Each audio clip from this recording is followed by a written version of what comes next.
Okay, now today we will discuss uh, Bryopsida, that is Moses. देखिए Moses का मतलब क्या था, मोसेस का मतलब काई है ना। तो हम लोग क्या पढ़ेंगे काई के बारे में कि आखिर ये जो काई है, मोसेस है, वो क्या है, वो कैसे होता है, कैसे रिप्रोड्यूस करता है, रिप्रोडक्शंस कैसे होता है उसका, कहाँ पर वो पाया जाता है, वो सब सारी चीज़ें हमने डिस्कस, क्या क्या डिस्कस करेंगे। उसका मोड ऑफ रिप्रोडक्शंस, हम लोग डिस्कस करेंगे। और क्या डिस्कस करेंगे कि वो कहाँ पाया जाता है, उसका हैबिटेंट कहाँ पर है, ठीक है, उसका हैबिटेंट डिस्कस करेंगे।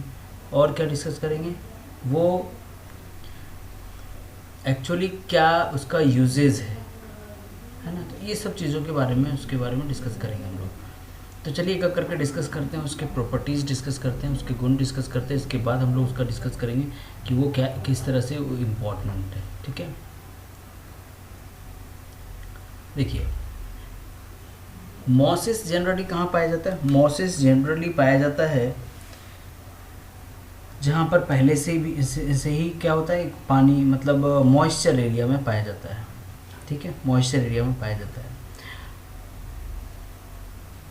ये जो ब्रायोप्सिडा है दैट इज़ मॉसेस, एक्चुअली ये मॉसेस जो है वो बहुत तरह अलग अलग स्पीसीज होते हैं इसमें, ठीक है।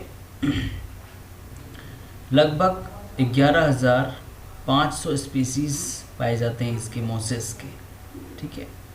इसकी बहुत सारी स्पीसीज है, लेकिन कुछ इम्पॉर्टेंट जो मॉसेस हैं जिनको हम इंडस्ट्रियल सेक्टर्स में या फिर मेडिसिन के क्षेत्र में यूज़ करते हैं, या एज अ फूड भी हम लोग यूज़ करते हैं, ठीक है, फूड सप्लीमेंट्स कह सकते हैं, उसको यूज़ करते हैं, ठीक है। उसके बारे में भी हम लोग डिटेल स्टडी करेंगे। तो आते हैं इसका प्रॉपर्टीज़ के बारे में डिस्कस करने के लिए। तो बोलता है the gametophyte Moses consist of 2 stage. The first stage is प्रोटीनिमा stage which develops directly from spores. वो क्या बनता है, स्पोर्स से बनता है।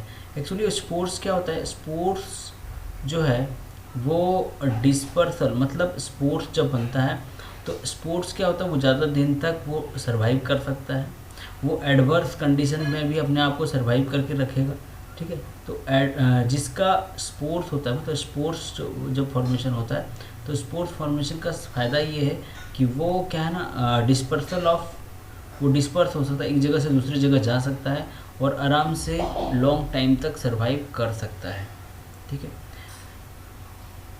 It is creeping grain frequently filamentous. The second stage is leafy stage. First stage कैसा था, first stage प्रोटीनिमा stage, ठीक है, दैट इज स्पोर फॉर्मेशन उसमें होता है। लेकिन सेकेंड स्टेज कैसा है, लीफी स्टेज है, which develops from secondary protonema as a lateral bird.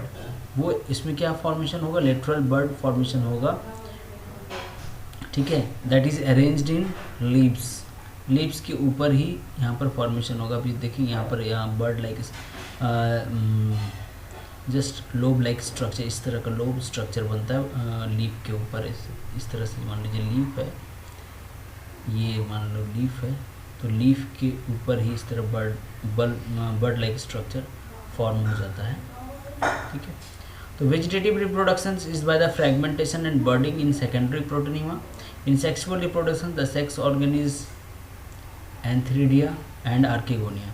Actually antheridia क्या है, एंथ्रीडिया जो है एंथ्रीडिया और आर्किगोनिया जो है ये दोनों सेक्स ऑर्गन है। आर्किगोनिया जो है वो क्या है, वो है फीमेल सेक्स ऑर्गन, और एंथ्रीडिया जो है वो है मेल सेक्स ऑर्गन, ठीक है, ये याद रखिएगा। तो सेक्सुअल रिप्रोडक्शंस और एसेक्सुअल रिप्रोडक्शंस इसमें दोनों पाया जाता है, clear. Sporophytes in mosses are more developed, consist of food, seta and capsule। कहने का मतलब स्पोरोफाइट्स और स्पोरोफाइट दोनों चीज़ें होता है। गैमेटोफाइट्स फॉर्मेशन भी होता है इसमें और स्पोरोफाइट्स भी होता है, मतलब गैमेट का फॉर्मेशन भी होता है और स्पोर्स का भी फॉर्मेशन होता है, ठीक है। दोनों अल्टरनेशन ऑफ जनरेशन जो बोल रहे थे ना अपन, अल्टरनेशन ऑफ जनरेशन्स, मतलब डिप्लॉयड सेल्स भी बनता है और हैप्लॉयड सेल्स भी बनता है। ये दोनों स्टेज में अपने लाइफ साइकिल में हैप्लॉयड यानी 2n स्टेज में भी होता है ये, और ये एन स्टेज में भी पाया जाता है, इसीलिए इसको बोलते हैं alternation of generation. Actually plants में अल्टरनेशन ऑफ जनरेशन जनरली पाया जाता है। क्यों हम लोग बोलते हैं लोअर प्लांट्स में अल्टरनेशन ऑफ जनरेशन, मतलब ये दोनों अवस्था में रहता है। हैप्लॉइड अवस्था में भी पाया जाता है, रहता है अपने जीवन काल में, और डिप्लॉयड अवस्था में भी रहता है, इसीलिए इसको हम लोग बोलते हैं अल्टरनेशन ऑफ जनरेशंस। तो common examples of mosses are funaria, polytrichum, sphagnum etc. These are the example of mosses। तो जनरली अब एक बार ओवरव्यू कर लेते हैं कि मोसिस के बारे में हम लोग डिस्कस कर लेते हैं। मोसिस क्या है समझिएगा। मोसिस हम लोग बोलते हैं काई का पौधा, ठीक है। मोसिस अलग अलग जगह पर पाया जा सकता है। मोसिस कहाँ कहाँ पाया जा सकता है? दलदल जगहों में पाया जा सकता है, ठीक है। दलदल जगहों में पाया जाता है जिसको हम लोग बोलते हैं पीट मोसिस। और एक जमीन, एकदम ज़मीन पर सटा हुआ, जैसे चटाई होता है ना, उसी तरह से कारपेट तरह से हो जाता है, कारपेट जैसे स्ट्रक्चर, कारपेट लाइक स्ट्रक्चर बन जाता है, उसको हम लोग बोलते हैं ट्रू मोसिस। जैसे लीवर ऑट्स हो गया, हॉर्न ऑट्स हो गया, तो ये जो है वो ट्रू मोसिस कहलाते हैं। क्लियर। लेकिन कुछ मोसिस जो हैं जो मडी एरिया में होते हैं, ठीक है। तो अलग अलग तरह का भी मोसिस होते हैं, काई होते हैं, है ना। काई अलग अलग तरह के हो सकते हैं। कुछ रॉक चट्टान पर होता है ना, जिसको बोलते हैं ग्रेनाइट मोस। ग्रेनाइट मतलब वो ग्रेनाइट एक पत्थर होता है, उसी पत्थर में, चट्टान में वो काई पाया जाता है, इसीलिए उसका नाम है granite मोसिस।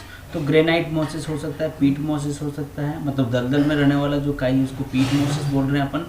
True mosses that is liverworts and hornworts, ये ट्रू मोसिस है। तो मोसिस का हम लोग जनरल फीचर्स क्या स्टडी किए कि ये एक्चुअली नॉन वास्कुलर प्लांट है, इसमें वास्कुलर सिस्टम नहीं होता, जाइलम एंड फ्लोएम नहीं पाया जाता है। क्लियर। फ्लावर नहीं होता है इसमें, फ्लावरलेस प्लांट्स हैं, ठीक है। लोअर प्लांट्स है, बहुत छोटा प्लांट्स होता है ये, ठीक है। क्लियर हुआ। तो ये इसकी जनरल कैरेक्टरिस्टिक्स हैं। ये जनरली ऑटोट्रॉपिक होते हैं, मतलब अपना खाना खुद बना लेता है ये। क्लियर। तो ये सब जनरल कैरेक्टरिस्टिक्स है किसका? मोसिस का। इसको याद रखना है अपने को, जनरल कैरेक्टरिस्टिक्स। और इसका इम्पोर्टेंस क्या है, अब हम बात करते हैं इसका क्या इम्पोर्टेंस है। तो देखिए इसका इम्पोर्टेंस ये है कि इसको हम लोग as a medicinal plant, medicine के क्षेत्र में भी यूज़ कर सकते हैं। एज ए फूड सप्लीमेंट्स भी हम लोग यूज़ करते हैं, ठीक है। और इंडस्ट्रियल सेक्टर्स में बहुत सारे प्रोडक्ट्स बनाने में भी हम लोग इसका इस्तेमाल करते हैं। तो दीज आर द